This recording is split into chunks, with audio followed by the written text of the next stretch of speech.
gas, carbon, lithium, mining, electricity, cars.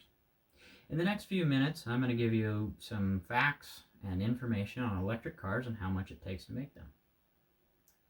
In the new changing world, technology is popping up all over and can become a sensitive topic for many, depending on the media's portrayal of technology and the influences or beliefs in a person's home.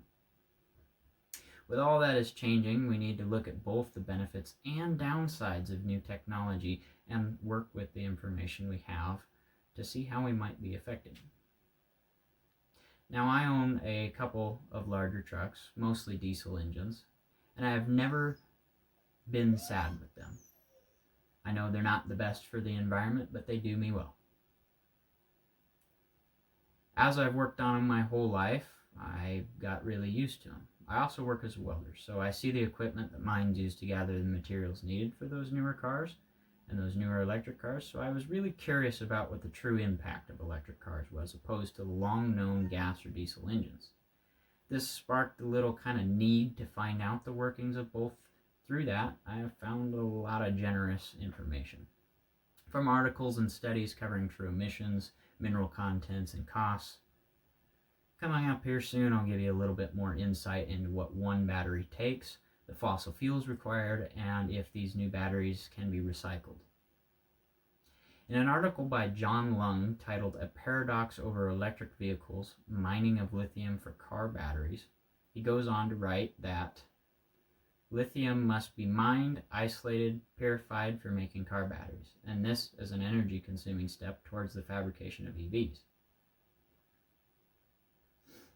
In his words, we can definitely see, like any other piece of equipment, there's a lot that goes into it. In this image, you can see an active lithium mine. About 500 tons of material is to be moved and sifted through to make even one battery for a modern day EV. To give you a better understanding of how much that really is, a 2,000-ish square foot house comes in to weigh about 4 tons. Just try moving your house. Trust me, it isn't easy.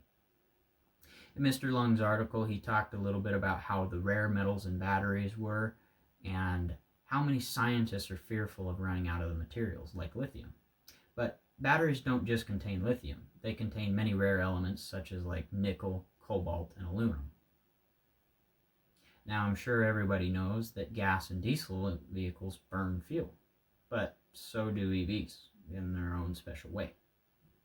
Annually, one lithium mine burns roughly 20 to 24 billion gallons of fossil fuels.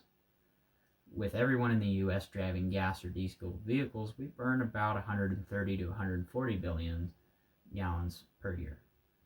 In an article written by Daniel Berger named "A Comparison of Carbon Dioxide Emissions from Electric Vehicles to Emissions from Internal Combustion Vehicles," it is described that in some states the heavy use of fossil fuels for electric generation causes electric vehicles to do no better than gasoline-powered hybrid vehicles.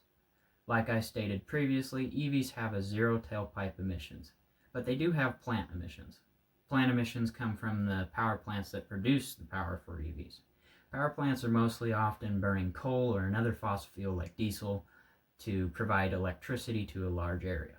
Thus, electric cars are producing emissions in a way based upon how much power they take. Up here, we can see a Banks E185, a common piece of equipment used in lithium mines. These burn about 45 gallons of fuel per hour. Standard is diesel, and they're worked almost non-stop. Moving on from here, I would like to shed a little bit of light on what happens after all this work. Once the cars have been used, is it really possible to reuse these batteries? Are they recyclable? Well, in the simple answer, yes. The batteries are recyclable, just not on a very large scale, yet, and not very efficiently, yet. To recycle the batteries, massive amounts of chemicals and rare metals must be used to ensure usable and safe product. In a study from the Journal of Engineering, Science, and Technology Review, they reported that The study of also comparing different methods that can give suggestions for improvement related to effectiveness and efficiency in the future for a better environment and cost efficiency.